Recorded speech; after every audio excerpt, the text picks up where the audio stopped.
Okay, good morning, everybody. Welcome to the Grants Allocation Committee for Community Grants. We will start with a opening council blessing. Councillor Warwick. Just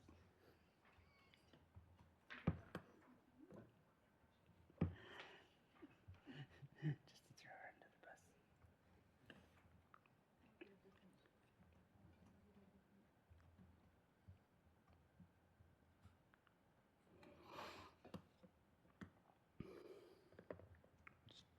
Observe a moment's silence. Yes. I've got it here if you want it, Shelley. It's on there.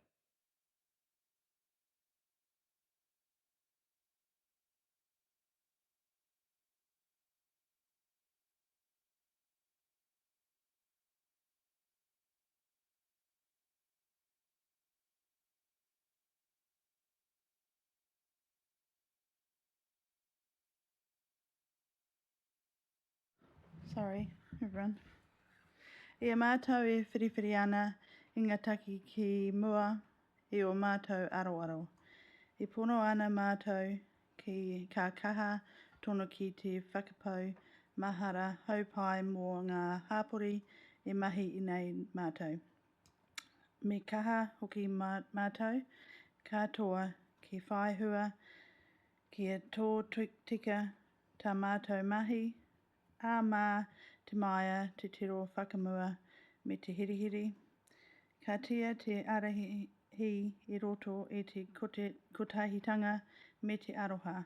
As we deliberate on the issues before us, we trust that we will reflect positively on the communities we serve.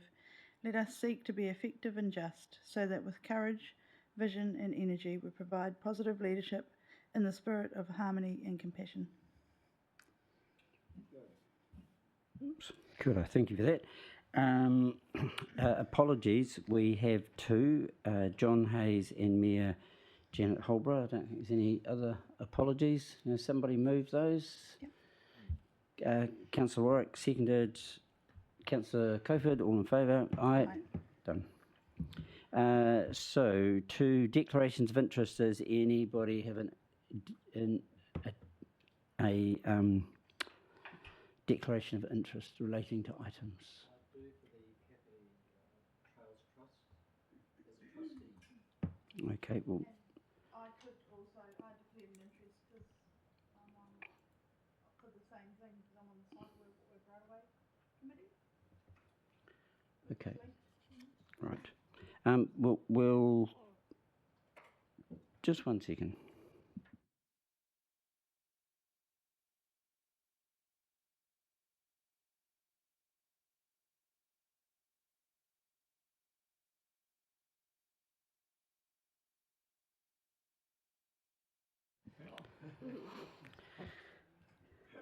Okay. It's better to buy Glenn a coffee in the break. No, that's fine. So public speaking time. So the public speaking is really for applicants, and I note our first applicants is Tree Space Kapiti. And, oh, yep. So if you'd like to come forward. Everybody has 5 minutes to plead their case. So I've got Jeff and... Jeff and Don, yeah. Jeff and Don, okay.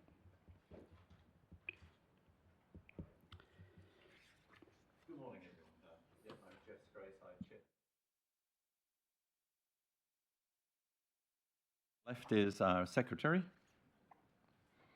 I would like to thank the council for the donation they made last year, which has provided a sort of kickstart.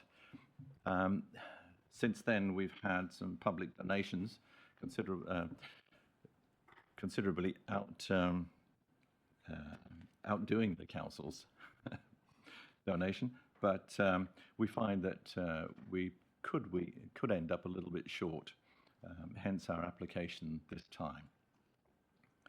I'm not too sure what you know about the little project that we have, We call it a tiny forest, otherwise it's been referred to as a microforest, but it follows the Professor Miyawaki method of dense planting of native flora in urban areas. So these are really urban forests. And we're applying the concept which has been developed elsewhere, about 1,000, I think, in Japan itself. We've just read that India have about 100. There are countries in Scandinavia, Europe, and Canada who have also adopted the method. And what we're doing here, though, is trying to establish a forest in a rather new environment, in somewhat sort of sandy soils, close to the coast. The tiny forest, we hope, will become a haven for fauna, and the way it's going to be planted is sort of mimicking what happens naturally in forests, and so we hope that there will be regrowth of seeds and that sort of thing that are dropped. So we hope that we do want to see an increase in the bird life as a result of the forest. And it could become part of the enjoyment for locals. We've done quite a bit of work, actually, in talking to residents in the area. Just to tell you a little bit about the present position, we have, with the council's help, applied a herbicide to the kikuyu on the land, which is about a 650-metre plot next to Te Moana Road, and between Te Moana and Waimiha Stream, which is on the west side of the expressway. You may have seen it before you get to the golf club. At the moment, there are old tarpaulins and old signs that we've pegged down and put rocks onto for weed control. We've also met with a couple of fencing contractors because we're concerned about the rabbit population there. And we've accepted a quote from a fencer who's going to do the job at cost. So that will help protect the plants, and it will define the area for us. We've also spoken to corrections about getting help from corrections people, and they've agreed to provide some help. So that'll be a bit of handwork, a bit of spade work. The plants will be supplied by Totara Glen Nurseries in Palmerston North. We've placed the order for those, and there will be about 415 plants going into this 100 square metre plot. So that's very dense planting. We have also been in touch with the iwi regarding the Waimiha stream and access to it, and they're very happy for us to take water for watering the plants. So it's quite handy having that. We just hope that the weeds in the stream won't present too much of a problem for us. And I think Andy is actually talking to Wellington region about removing the weeds. We've also talking a lot about the use of mycorrhizal fungi, which is known to be very beneficial to plants. And they help the plants take up nutrients, and it's a sort of symbiotic relationship between the fungi and the plants. So we're very keen to incorporate mycorrhizal fungi.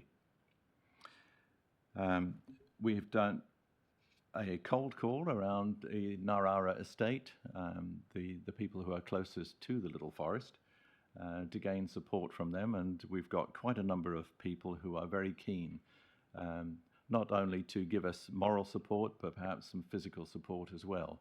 And they'll keep an eye on the plot for us, because it is very public, and we do have a concern that we may lose a few plants. And we're keeping them informed with leaflets, updates on the project every now and then. The plan from here is to put some fencing in June. Then the ground will be prepared, and we've got offers of manure to incorporate into the ground. So that'll be turned over either by, or probably by rotary hoeing. And in July and August, or July or August, we'll be putting the plants in.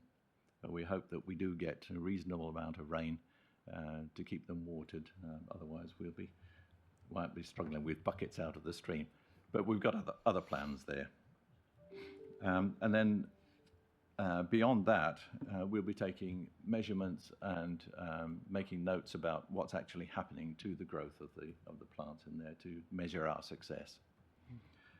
We are aware of the Nelson project, where there's a microforest, a farmer there who had established a microforest based on the Miyawaki method on his own land, and that's very successful. He is seeing 3 to 4 times the growth of traditional planting 2 to 3 meters apart, that sort of thing. And we know of strong interest in other areas as well for this sort of project. And so our application is really seeking for a bit of a top-up in funds to cover some of the expected expenses that we've got and possibly unexpected expenses. I noticed that I hadn't put in our breakdown here any account for losses. I mean, there may be losses of plants. We hope there won't be, and there will be, no doubt, a few unforeseen expenses. Okay, thanks for that. Just one quick question. Are you working in with, there's a number of pest control groups in Waikanae. Are you working with them as far as helping with trapping and the like in the area? I haven't approached them specifically for this plot. The fence will be rabbit-proof, of course, so hopefully that'll keep prey out of there for other predators, the mustelids and things like that. But I am in fact involved with Predator-Free Waikanae. Yeah. I'm an administrator for an area that I've established up on the Little Estate. And so as an extension of that, yes. Yeah. This is great work. We'll talk to them. Thanks. Certainly there's a problem with rabbits in that area. Yeah. So we are taking the rabbit fencing pretty seriously. In fact, the help of corrections, for a group like ours, would be pretty important to dig the trenches so that we're able to bury the netting and put it high enough up the side. So we're taking that quite seriously, but we're hoping there's no pest control required in the area. Anybody have any other questions? Oh, Shelley. So this is a little plot. I don't know what the time frame is for when you think it will be. I mean, it's ongoing, the maintenance. Yeah. Do you have plans for other plots? Are you looking ahead to do this in other places? Yes. Yes, in fact, I had spoken to John Little, who is Don Little's son, and he is quite keen, I think, to establish something in their area, the old Little Estate. Great. Haven't taken it any further yet. We'd like to see what sort of success we get with this first. But yes, it's a sort of thing that could be replicated in many areas, and we'd be happy to help out. We've also talked to the John Whitelaw from the Estuary Care Group, so they're interested in how we go as well. Terrific. Well, thank you very much, gentlemen. The process from here is we will deliberate, etc., and you'll hear back as soon as possible. Thank you, Mr. Great. Chairman. Good luck with the work. Cheers. Thank you. I did see the Kapiti Women's Centre.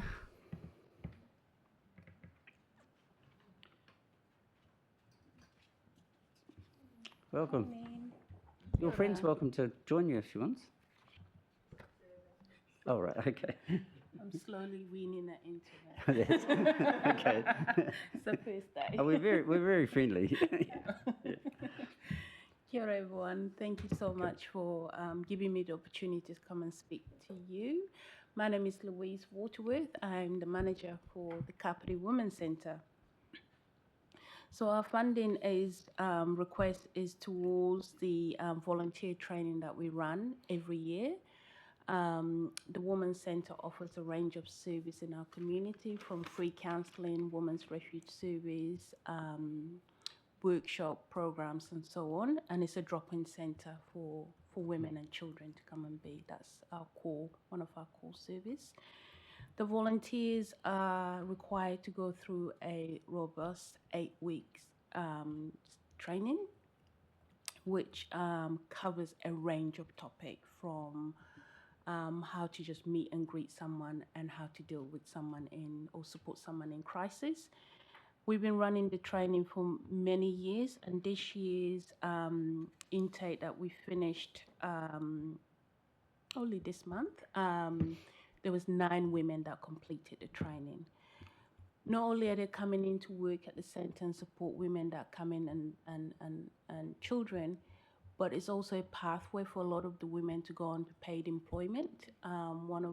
Two of the women from this year's training have actually secured a job, which is great. I'm hoping they'll still continue to come and volunteer for us while working. The cost to run the training is a lot more than what we're asking for. We cover the rest of the cost from other grants and funding we get. So what we're asking for is what we can ask for here, and that covers, it's much needed to be able to run that training for the women that access the centre. Great. Yeah. Louise, just a question from me. The people who are trained, is there some kind of certificate at the end of that? Yes. That they can then use elsewhere? Yes. Yep. Yeah. Okay. And is that through a ministry of anything? No, it's not. No. It's not. But it covers. The certificate covers highlights that it covers communication skills, crisis intervention, de-escalation situations, as well as providing support, being an active listener and providing support to someone in need. And just one last question for me: Do you get school teachers using that at all? No, No. not at the moment. Okay. Yeah, Just thought I'd put that out there. Right. be useful for the school teachers. Yeah, I would think so, actually. Yeah. Councillor Warwick. Oh, sorry, Councillor Cofer. Oh, thank you, Nigel. Yeah, no, thanks for coming along. I'm your honorary architect 10 years ago, and I hope you haven't heard from you recently, so you haven't got any leaks and that. But how many? I really take my hat off to what you're doing. You're being long-standing in the community, and how many women are you looking after at a time? So the stats we have from April till December, because we hadn't got the 31st of March completed, is over. Where's my numbers? Over 6,000. Where did I say that? Over 6,000 women and children that have contacted the centre. Really, that's a lot of. That's a lot of people. I mean, some of them obviously a lot of them are coming more than once. Sure. But that's, It's an ongoing thing, isn't it? It's an ongoing Your whole thing. course is there, and you have quite a big facility to meet there and consult. Yeah. Oh, that is actually quite amazing. And this is over a period of time, or this is up to today, is it? Till December week. So that's higher now from January, February, March. So you've got 6,000 women in the community that are continually keeping in Accessing our touch, and service, okay, thank you. Thank you. That appears to be all the questions. Oh, sorry. Sure.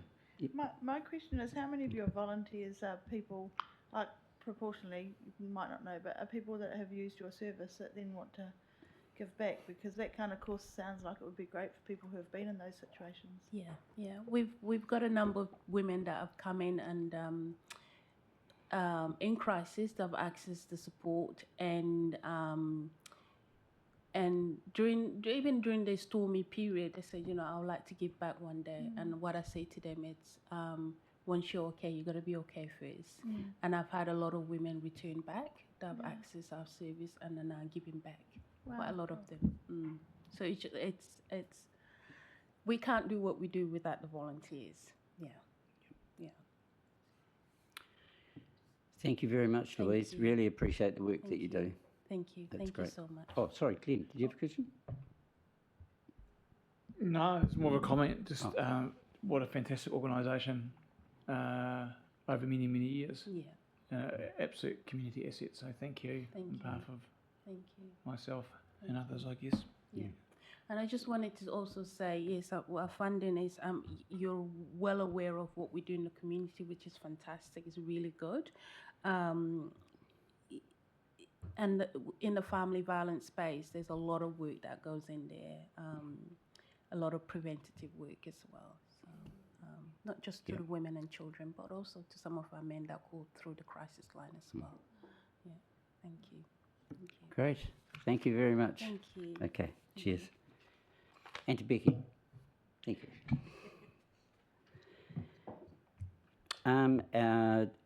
Our next applicants are Nourish Trust, and they are coming to us via cyberspace, I believe. Hi there. Hi there. That's Claire, I think, is it? Oh, you're on mute, Claire. You've got Claire and Gabe from Nourish Trust here. Lovely. Kia Okay. ora, good morning. Kia ora. The floor is yours. It's 5 minutes. Convince us how fabulous you are. Thank you. Well, you know, we know how lucky we are to live and work in such a wonderful community, but we also know that for others around us, life isn't always so easy. Nourish Trust started out back in 2014. It was just an idea to put some hampers together for other families doing it tough at Christmas time, and there was just a group of friends helping out. But thanks to the ongoing support of individuals, local businesses, it's really exploded. And since we started 11 years ago, we've provided hampers to 8,337 families, and we've distributed 1.25 million worth of groceries into our community in the Greater Wellington region, which we're really proud of. The way we do it is we go to every primary school in the Greater Wellington region, Kapiti, Porirua, Hutt Valley, Wellington, and we ask them how many families in their school community would benefit from a hamper of nourishing food at Christmas time. The hampers are worth $150 and are a mix of pantry staples, fruit, vegetables, eggs, and a few treats.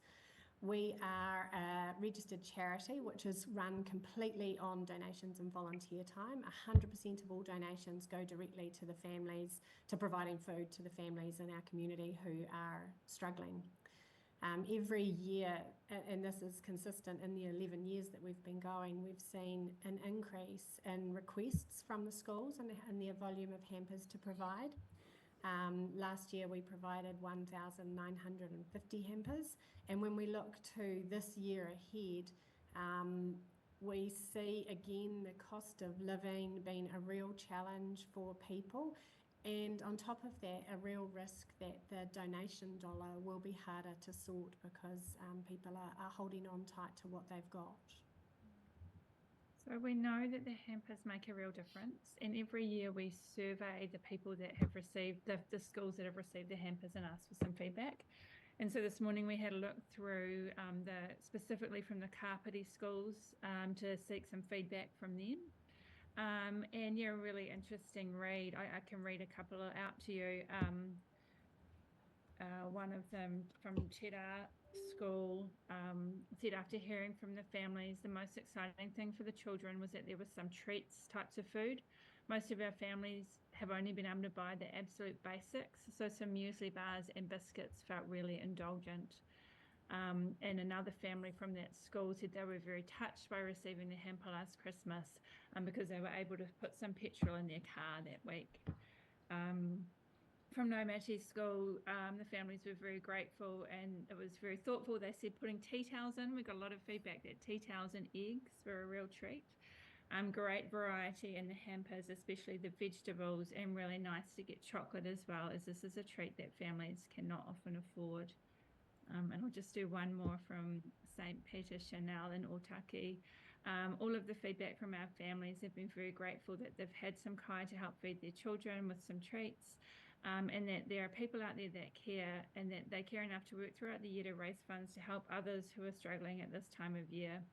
It gives them hope that their children will live in a society that is caring and will help others when necessary without judgment, something some of our families feel is lacking currently.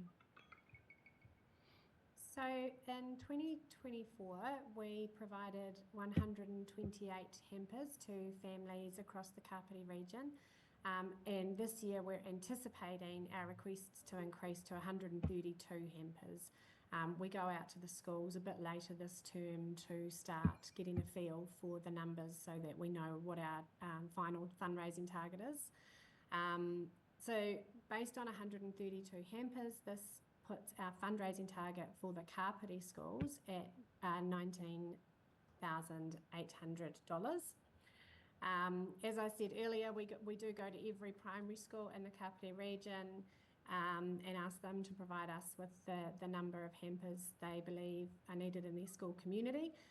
Last year we provided hampers for the following schools: Kapiti School, Kinakina School, Otaki, Paikokariki, Paraparaumu Beach and Paraparaumu School, Raumati Beach and Raumati South Schools, St. Peter Chanel, Te Horo, Te Rā and Waikanai Schools. Wow. And that's all we've got to say. Have you got any questions for us? Well, I've got a comment. I think what you're doing is brilliant, to be honest. Yeah, it's fantastic, and well done for 11 years of this. I'll just see if anybody around the table has a question. Councillor Warwick has a question. No, not Or really a- or a question, comment. just it's a very Christmas spirit what you're doing, and it's very nice.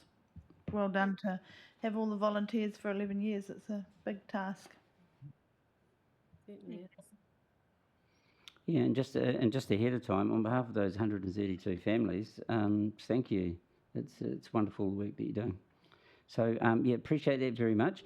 The thing I will say, I should have been saying it to everybody so far actually, is that we are horribly oversubscribed in terms of the amount that's being sought and the amount that's available. So we'll just have to calculate those things when we come to deliberate. But thank you very much. Really appreciate your time and the work. Thank you We, very much. we understand the challenges of trying to spread that dollar across Oh, a yeah. lot of great initiatives out there. But thank you for listening to us. Great. Thank you, Claire. Thank you, Gabriel. Cheers. Thank you very much. Bye. Right. Bye. Right.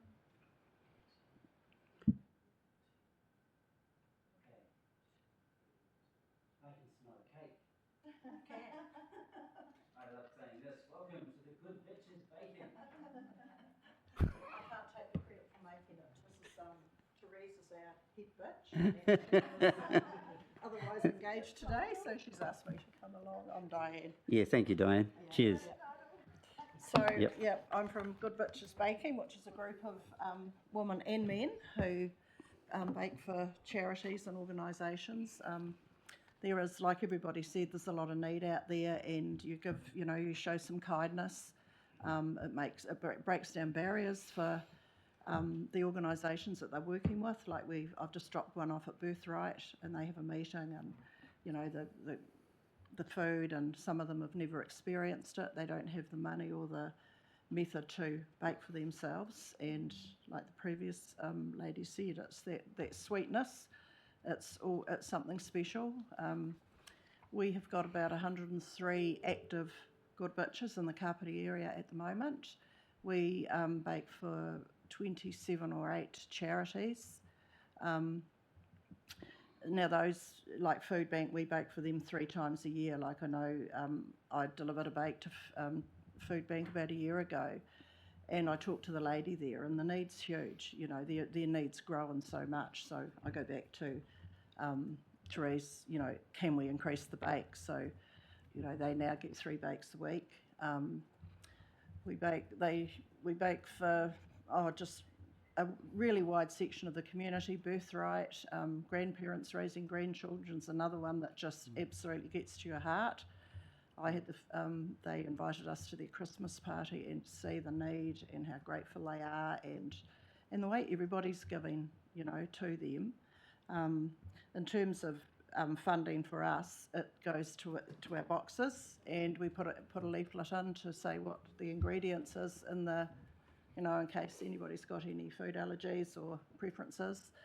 We try to accommodate that as much as we can. And there, we don't do this, but there is in the system prison bake. Wellington do a prison bake where they go in and teach the prisoners to bake. There was one organisation down here, we haven't got much further with it, that are keen. They have day people come in and were keen to learn how to bake. And we were going to try to marry them up with an organisation that's close so they didn't have to drive. So teach them to bake and then assign them a bake for charity, you know, like once a week or something. So, yeah, and so, yeah, as I said, the funding is used for just supplies. We do a bit of fundraising ourselves as well. We run a movie night once a year. Last year we did it, and we did it for grandparents raising grandchildren. They come along and spoke, and it's just heart-wrenching, you know. And so we're out there, and we volunteer our time. You just fill in a roster, and you give what you can, bake when you can. It's all self-funded, and again, it affects us because of the cost of everything going up. The national organisation does have a program called A Cup of Sugar, which if any bakers are finding it hard and they want to bake, they can apply for. And again, it's all, if somebody in our district applies for it, we don't know. It's all, you know, kept quiet and comfortable for everybody, but just still allows them to bake and to do their bit for charity. Yeah, Great. so, you know, some people might do one bake a month, some people might do 4, you know, so we're just there to give our time and try to make a difference, one cake at a time. Brilliant. My brain immediately went when you said about the baking for the prisoners, the file and the cake. But I'm sure that's not part of the plan. Thank you very much. How long have you been going for? They started in, I should know that.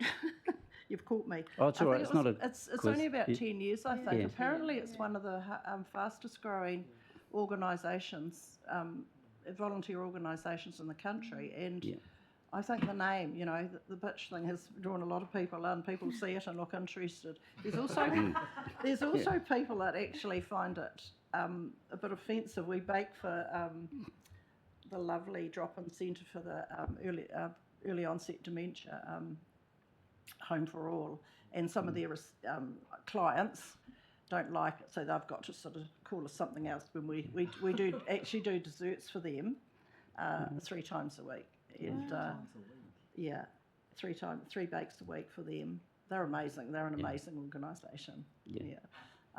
So I think that, you know, it has undergone a lot of growth, and it is word of mouth. Like, we went and did the food fair in Wellington and just to present ourselves, and it was amazing that a lot of people haven't heard of us, and we do. That's how we pick up extra bakers.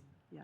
Yeah, and in fact, you've got 103 in a couple of years. It's a lot. It's superb. Yeah. Yes, it is. Yeah. Brilliant. Does anybody have any questions, comments? I'll just make a comment. Councillor Cofer. Your reference to grandparents looking after the grandchildren, that's really quite common nowadays. And as chair of the Otaki Food Bank, a few of your cakes filtered it to us, and Lucy was distributing them. But it's a very real situation out there, and you're really helping it along. Yes, Thank you so much. No, it's a pleasure. You know, like, we get a lot out of it as well when you see how well it's received, and it's. You know, it is heartwarming to know that you're making a difference where you can. Yeah. Fantastic. I just wanted to comment that it's amazing how organised it is in such a short time. Yes. Like, it is even your ability to get supplies, you know, anonymously to bakers is awesome. Yeah, it is. You know, it's you know, I think because the fact it's grown so well, obviously the necessity for the head office, and you know, they do a really good job, and to coordinate it all. Yeah. Because it's even locally, like it's a lot of people and a lot of bakes. I think there's hundreds of thousands of bakes. I think nationally, I saw here, there's 39 organisations, 39 chapters, 437 recipients, and this has probably gone up since then. Like, we're always getting people that apply, and that's the importance, to keep our public profile, so we pick up bakers so we can add recipients as needed. Yeah. And I think the title of head bitch is pretty cool. Head bitches.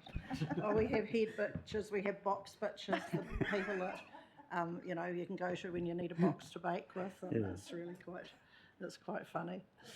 Yeah, it's very catchy. Yeah. Okay, well, I will just say the same, because I feel obliged to say this, but we are oversubscribed in terms of the amount available. But I just, congratulations for the work that you guys are doing. It's superb. No, thank you. Yeah. And we understand the situation is pretty dire out there for some people, isn't it? Yeah, for sure.